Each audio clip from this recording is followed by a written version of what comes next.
ಎಲ್ಲರಿಗೂ ಹನುಮಾಸ್ kitchen DVG ಚಾನಲ್ಗೆ ಸ್ವಾಗತ. ಇವತ್ತಿನ ರೆಸಿಪಿ ಏನಂದರೆ ಪಾನಿಪುರಿ. ಸಿಂಪಲಾಗಿ ಮನೇಲಿ ಯಾವ ರೀತಿ ಪಾನಿಪುರಿ ಮಾಡಬೇಕು ಅಂತ ಇವತ್ತು ನಾನು ತೋರಿಸ್ಕೊಡ್ತೀನಿ. ಮತ್ತು ಅದು ಮಾಡೋಕ್ಕೆ ಏನು ಇಂಗ್ರೀಡಿಯೆಂಟ್ಸ್ ಬೇಕು ಅಂತ ಬೇಗ ನೋಡ್ಕೊಂಬಂದ್ಬಿಡೋಣ ಬನ್ನಿ.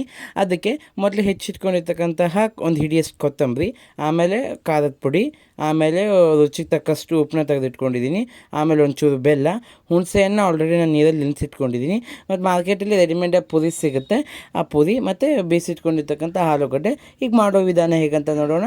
ಕುಕ್ಕರಲ್ಲಿ ನಾವೊಂದಿಷ್ಟು 5 ಮೀಡಿಯಮ್ ಸೈಜ್ ಆಲೂಗಡ್ಡೆನ ತೊಗೊಂಡಿದ್ದೀನಿ. ಆ ಆಲೂಗಡ್ಡೆನ ಕೊಚ್ಚಿ ಹಾಕಿಬಿಟ್ಟು ಅದಕ್ಕೆ ಮುಳುಗೋಷ್ಟು ನೀರು ಹಾಕಿಬಿಟ್ಟು ಒಂದು 1/4 ಟೇಬಲ್ ಸ್ಪೂನಷ್ಟು ಅರಿಶಿನ, ಆಮೇಲೆ 1 ಟೇಬಲ್ ಸ್ಪೂನಷ್ಟು ಉಪ್ಪನ್ನ ಹಾಕಿ ಕುಕ್ಕರ್ ಲಿಡ್ನ ಕ್ಲೋಸ್ ಮಾಡಿಬಿಟ್ಟು ಒಂದು ವಿಸಿಲ್ ಮಾಡಿಸ್ಕೊಂಡ್ಬಿಟ್ರೆ ಸಾಕಾಗುತ್ತೆ. ಆಲೂಗಡ್ಡೆ ಬೆಂದೋಗುತ್ತೆ. ಆಮೇಲೆ ಪಾನಿ ಮಾಡ್ಕೊಳ್ಳೋ ವಿಧಾನ ಹೇಗಂತ ನೋಡಿ. ಪಾನಿ ಮಾಡೋದು ಹೇಗಂತಂದರೆ, ನಾವು ಬೇಕಾಗಿರ್ತಕ್ಕಂತಹ ನೀರನ್ನು ಒಂದು ಪಾತ್ರೆಯಲ್ಲಿ ಹಾಕ್ಕೊಂಡ್ಬಿಟ್ಟು ನಮ್ಗೆ ಜರ್ಜರ ಪೌಡರ್ ಅಂತ ಸಿಗುತ್ತೆ, ಅದನ್ನ 2ರಿಂದ 3 ಟೇಬಲ್ ಸ್ಪೂನಷ್ಟು ಹಾಕಿ ಅಚ್ಚಕಾದ ಪುಡಿನ ನಾನಿಲ್ಲಿ 1ರಿಂದ 1.5 ಟೇಬಲ್ ಸ್ಪೂನಷ್ಟು ಹಾಕಿ ಮಿಕ್ಸ್ ಮಾಡ್ತಿದ್ದೀನಿ. ಅದಾದಮೇಲೆ ರುಚಿಗೆ ತಕ್ಕಷ್ಟು ಉಪ್ಪು ಇವೆಲ್ಲದನ್ನು ಹಾಕಿದ ಮೇಲೆ ಹುಣಸೆಹಣ್ಣು ನೆನೆಸಿಟ್ಕೊಂಡಿದ್ನಲ್ಲ, ಆ ಹುಣಸೆಹಣ್ಣಿನ ರಸ ಕೂಡ ಇದಕ್ಕೆ ಆ್ಯಡ್ ಮಾಡ್ಕೊತಾ ಇದ್ದೀನಿ. ಇದಾದಮೇಲೆ ಬೆಲ್ಲ ಇದೆಯಲ್ಲ, ಆ ಬೆಲ್ಲನ ಮೊದಲೇ ತೆಗೆದಿಟ್ಟಿರ್ತಕ್ಕಂತಹ ಆ ಬೆಲ್ಲವನ್ನು ಹಾಕಿ ಚೆನ್ನಾಗಿ ಮಿಕ್ಸ್ ಮಾಡಬೇಕು. ಬೆಲ್ಲ ಕರಗೋವರೆಗೂ ವೇಟ್ ಮಾಡಿ ರುಚಿ ನೋಡಿಬಿಟ್ಟು ಏನಾದರೂ ಹೆಚ್ಚು ಕಮ್ಮಿ ಇದೆ ಅದನ್ನ ಹಾಕಿಬಿಟ್ರೆ ನಮಗೆ ಪಾನಿ ರೆಡಿಯಾಗಿರ್ತದೆ. ನೋಡಿ, ನಾವು ಕಡೆಗೆಲ್ಲ ಮಾಡಿಂದ ನಮ್ಮ ಪಾನಿ ಈ ರೀತಿಯಾಗಿ ನಮಗೆ ರೆಡಿ ಆಗುತ್ತೆ. ಬೇಯಿಸಿಟ್ಕೊಂಡಿದ್ದನ್ನ ಆಲೂಗಡ್ಡೆನ ನಾನು ಚೆನ್ನಾಗಿ ಸ್ಮ್ಯಾಶ್ ಮಾಡಿ ತೊಗೊತೀನಿ. ಸ್ಮ್ಯಾಶ್ ಮಾಡಿದ್ಮೇಲೆ ಅದಕ್ಕೆ 1ರಿಂದ 1.5 ಟೇಬಲ್ ಸ್ಪೂನಷ್ಟು ಖಾರದ ಪುಡಿ ಹಾಕ್ತಿದ್ದೀನಿ. ಆಮೇಲೆ ರುಚಿಗೆ ತಕ್ಕಷ್ಟು ಉಪ್ಪು, ಆಮೇಲೆ ನಾನಿಲ್ಲಿ ಗರಂ ಮಸಾಲಾನ 1ರಿಂದ 1.5 ಟೇಬಲ್ ಸ್ಪೂನಷ್ಟು ತೊಗೊಂಡಿದ್ದೀನಿ.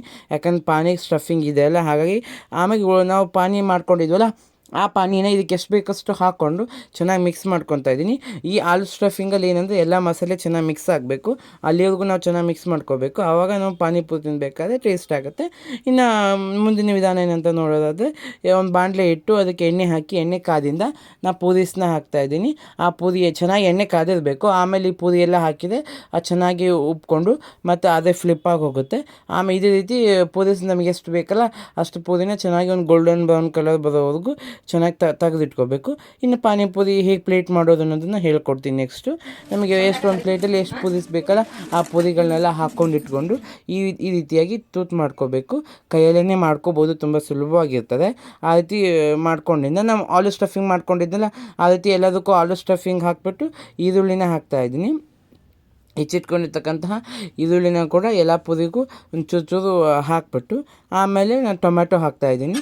ಟೊಮ್ಯಾಟೊನೂ ಹಾಕಿಬಿಟ್ಟು ನೋಡಿ, ನೆಕ್ಸ್ಟ್ ಕೊತ್ತಂಬರಿ ಬೇಕಂದ್ರೆ ಆಪ್ಷನಲ್ಲಿ ಹಾಕ್ಕೋಬೋದು. ಇದೇ ರೀತಿ ರೆಸಿಪೀಸ್ಗಾಗಿ ನನ್ನ ಸಬ್ಸ್ಕ್ರೈಬ್ ಮಾಡಿ, ಲೈಕ್ ಮಾಡಿ, ಕಮೆಂಟ್ ಮಾಡಿ. Thank you.